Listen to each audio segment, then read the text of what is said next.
Al Sharpton, and we are near capacity.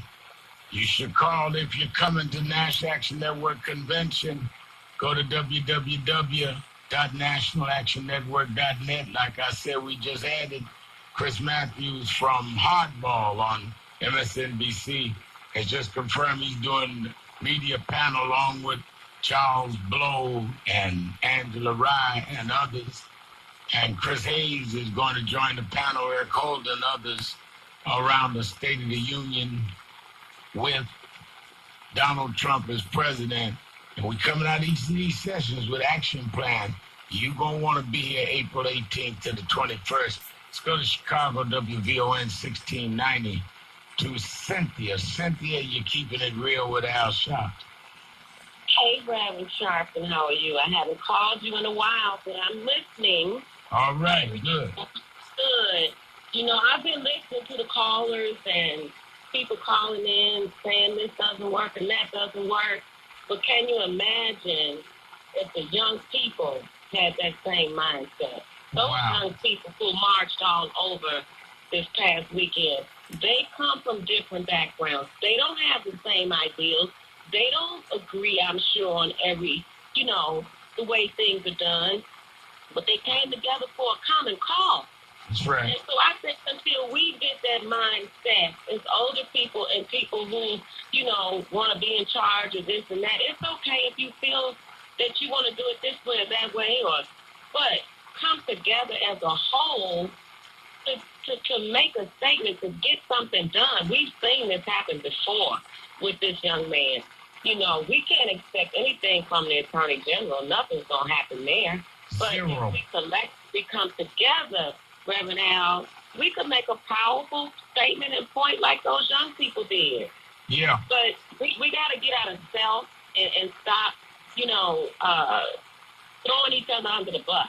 You know what I'm saying? We're not going to do it the way Reverend Sharpton do because he's this. Or we're not going to do it this way because whatever your views, come together for the common cause, which is for them to stop killing our black men and our young black boys. It's senseless. And what happened to tasers? That's what I want to know. I thought you only supposed to use deadly force when your life was in danger. Life extenuating circumstances. Yeah, well, I think you hit it on the head. I think that, I remember in 1995, 23 years ago this year, that Minister Farrakhan called a Million Man March and said we need to atone, we need to deal with black men. Some had questions on all sides, including me, but we all ended up coming together. He was wise enough to meet and say, okay, fine, we disagree on this, we disagree on that, but can we agree about black men? And we made a statement, and we were able to deal with it. Several months crime had gone down. A lot of things changed in our community with that atonement. When you are big enough to disagree without being disagreeable, to say I'm not with that, but I'm for the whole that is good for everybody, that's when we move forward. And I think that many of us are well-intentioned. See, I don't want people to misunderstand what I'm saying. I think people really have genuine feelings they just need to think about. If we put that energy toward the collective, we ain't going to agree on everything no matter what.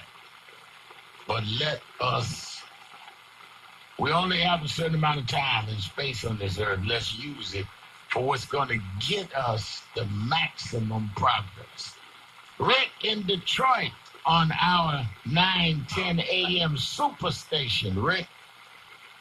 Hey, good afternoon. Glad to have you back. Can you hear me? I hear you and glad to be back in Detroit. Yes. I just wanted to raise that part where even after Ferguson, when we went here, we got a report, we found out some of the things that we could do different in these communities to kind of keep the harshness of the police in our community down.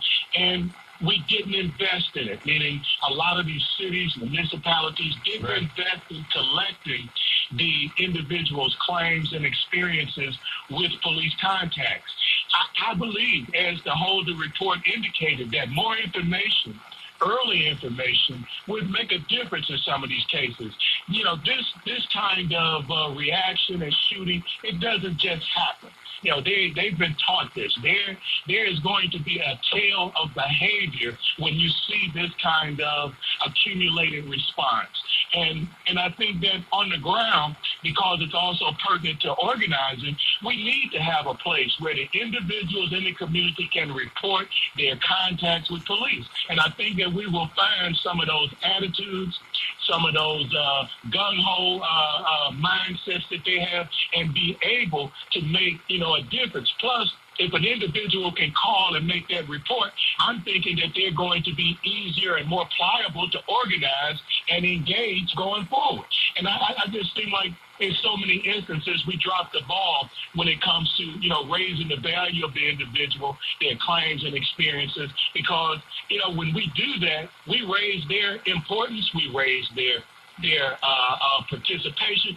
All of those things are tied to that early intervention and giving people that opportunity. So at Make3.com, Rev, I just want to say that's what we're doing, and we're pushing that. We've got to get it early. We can't wait until they're shooting us down in backyards like this. There's no way that police training should have accumulated in that way around this individual. And it saddens me. I'm tired of it, but I do think that we're going to have to get in early on the organizing piece with getting that information and getting people involved. And I can't think of a single reason why any parent would not want their children or child involved in something that would be there pre-organizing for advocacy. It's just smart. It's not stupid. It's not reactionary, and it's not negative thinking. So thanks a lot, man. Thank you. You know, I think you're absolutely right. I remember when Ferguson happened, I got a call the Saturday Michael Brown was killed. His grandfather called our field office. They plugged him into me. He said, my grandson's laying now on the ground, shot 2 hours ago by police. It was 4 hours before they moved the body. Called me while I was still on the ground. And we need you to come. And I said, I just left the Saturday morning rally. And I said, we're on our way to Staten Island to deal with the Eric Garner case, because Eric Garner was just about 2.5 weeks before Michael Brown. And I remember when I got in there that Monday, there had been some violence the night before we started having rallies. And I started calling the White House, calling the Justice Department. And Eric Holder is opening speaker at our convention this year. President Obama convened meeting with the leaders, including the youth activists on the ground. He convened a police commission. Eric Holder went to Ferguson. They started investigating and came with a consent decree to stop those police from what they were doing to the citizens. They did not prosecute the cops because they couldn't find, they say, I still disagree, but they say, federal cause, but they did stop the police from all of this, just ticketing and pulling over black cars. They made them back them things up in the demilitarizing of the police force nationwide. Now you contrast that with this young man that was killed in Sacramento, Stephon Clark. This president not only has not tried to meet with, he hasn't even tweeted about it. Not